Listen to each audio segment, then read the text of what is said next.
through the 24 hours he's waiting, today somebody will tell me I've got a soap and I'll jump and buy. You have to engage with the customer. You have to be a part of their lives. And direct marketing, you ask me, even direct marketing will have to be innovative. That you write a blog is not good enough. The guys who write a blog innovatively are the guys whose blogs are it. So, but then if you see the BJP campaign, that was more direct in its approach. At least that's how I saw it. So, I think there's a lot more to it. If you look at the initial attack campaign, there's a lot of emotion, there's a lot of hurt, there's a lot of feeling. That is why, against some of the objections, I decided to shoot it against a black background and a tight close-up like this, where the person is actually looking into your eyes and asking for belief. So, message may be directed, but can you deliver it in a fashion which respects the viewer to get the viewer engaged? In the good old days when people were so direct, I'll tell you a story. There used to be a very eminent Hindi writer and voiceover called Pandey. One day he was very angry. He came and told me, you know, ये सब ये बकवास हैं, सब multinational idiots. ऐसे क्या हो गया पंडित जी? बोले यार मुझसे लिखने को कह रहे हैं कि इसमें आप लिखे आज ही खरीदिए. अभी 10 बजे रात के ऐड चला रहे हो, कौन खरीदेगा इतनी रात को? So there are, if you have a great story, which doesn't need a layer, do that. If I told you that I have innovated a new blue-colored milk, which does this to you, and I will not do any layering. I say, here's the blue-colored milk, which gives you 10 times the protein as something else. Then I won't go and get emotional about it. But who has a new story to say? Nobody. very few. And for fewer days. Your story I will copy in the next 7 days. Yeah. China will if I don't. So how well can you say that you are more remembered than others? Because the difference will be only B's. And if you are B's also today, 5 days later somebody else will be 20.5. So that's why this share of heart and bonding is what I shared with you today. Sir, I want to relate this BJP example to my brand situation and ask you a question. Yeah. You positioned BJP as a challenger brand, and a lot of traction they got, and now they are where they are. Say 5 years from now, or maybe 2 or 3 years from now, the story goes sour. What would be your recommendation to them? There's a brand which starts with a bang. There's a lot of expectations from the brand that yes, please crush these biggies who have been around for long. And then something goes wrong with the product, and you shrivel up. Same thing that I would tell a FMCG client. First thing is don't fuck up. But if you have, sir, if you have, then. What I've actually recommended to them is that do not appear what people have done everywhere. Do not appear once in 5 years. Have a direct communication with people. You should communicate with them 1 year down the line, probably like a report card. Share things and what you've done, what you're doing, and what you intend doing. So I think that transparency with the people and constant communication is one of the things that I've suggested. Now let's see what happens. Hi, Piyush. Hi. Yeah. My question kind of relates to the last one. When you decided to get associated with BJP, was that like a professional decision? Were you looking at them like another client, or did you really believe in BJP's ideology? No, I was, in fact, it was as late as mid-February that I did not want to do any political advertising. So it was professional. Yes, it was part of our frustrations also. I mean, last couple of years, I think everyone as a citizen has been frustrated. And so I thought about it very hard, and I said, if I can make a difference to the state of affairs, do I hang around everywhere in an orange shirt? No. Yeah, Sir, a question from my side. Yeah. Mainly when you look at FMCG brands, a typical brief to give you which your agency will be, if there is a consumer insight or there is a problem, then there is a product which is reason to believe, and so finally you have a proposition. I think How well does it it fit in the is a current bit- scenario? it is a bit simplistic. I think that assembly line scenario used to be 20 years back. Today the brief side evolved between the agency and the client, so it's not somebody gave you something and said, okay, get me something back.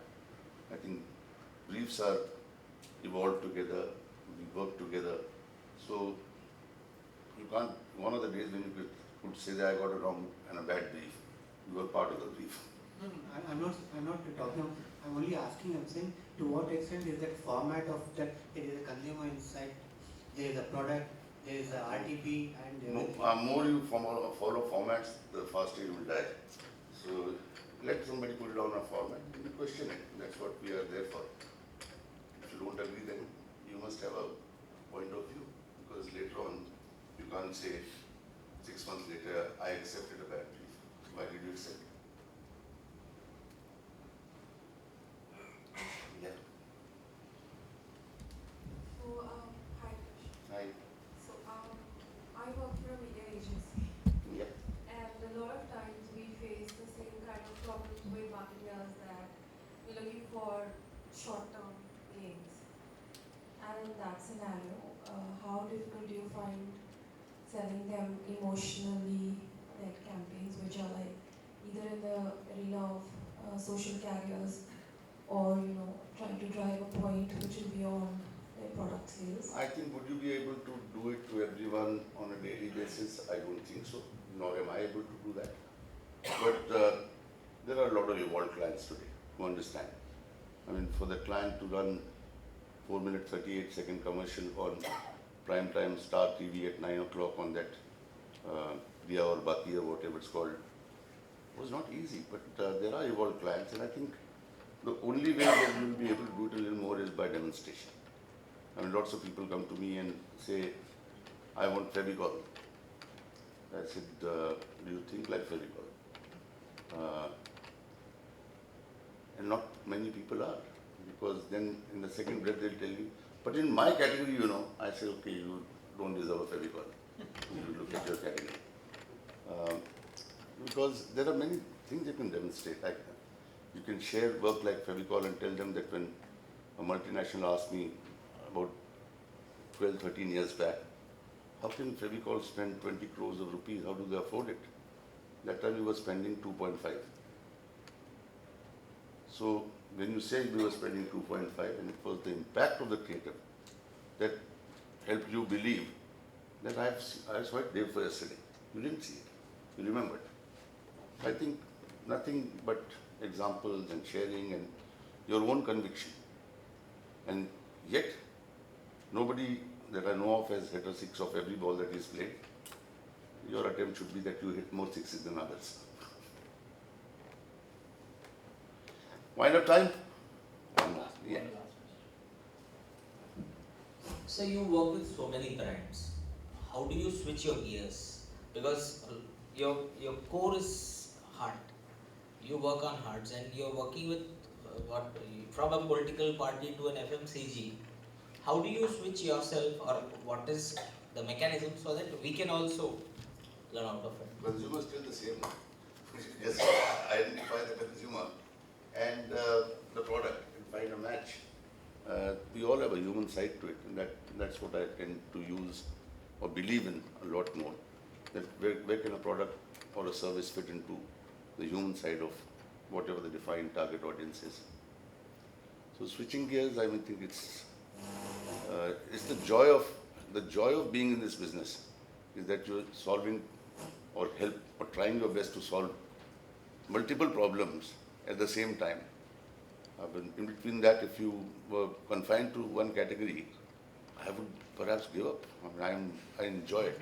For me, it's love with many of them. Thank you. Thanks a lot. Thank you. Your speeches inspire me as much as they inspired me 23 years ago as a management trainee, and Maybe the marketeer I am today. may as well share this story. There's a place which is a training, which used to be, now they've sold it. Gulita, Unilever had a training place called Gulita at World DC Face. And at one of them I was conducting a session, and one young brand manager, this man, was there. And after I finished, so he asked me something. He said, you know, you talk about single-minded things, and one day I will come to you with a brief which will give you the freedom to fly, unlike what you shat on all this evening, saying this is not the way that good creative can come out. And I was in a lever meeting some years down the line at the Ritz Hotel. You remember the Ritz, Ajay? And at lunchtime they said, you know, IC is here. I said, who's IC? He said, lever brand manager. He just wants to meet you for 2 minutes. He had just been assigned Jay Soap. Now Jay Soap had been bought from Pomco, so he didn't have a lever history to say this is how we do it. They didn't know how to do it. So they told IC do anything. He came to me and said, sir, that day has come. Let's do anything with Jay. And we did some fantastic work on that. You inspired. Thanks, IC. Thanks, Atan. And I think from whatever we've heard from you today, what I take back most is a saying which said, you know, people will never care about you till they know what you care about. And I think that's what you brought through some of that.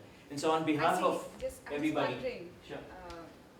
You know, this uncertainty, and we were speaking about this, I'm sure there are moments of uncertainty. Do you ever face moments of uncertainty? And if yes, I think I do, but they don't bother me now. yeah. So how do you deal with it, that moment? I enjoy it. I enjoy it. The thing is, yeah, it's only advertising, nobody dies. Maybe I'll go wrong one day. Maybe I've gone wrong many times in my life. I think if you don't learn to fail once in a while, you'll stop playing the game. I mean, when people go and, like India just played in England, you're swinging so much, you're out before you went in. So you got to deal with it and say, okay, I'll go and give it my best shot. I think I'll come up with something. And sometimes you don't. That's okay. I mean, you're not God. I thought you were God. Nah.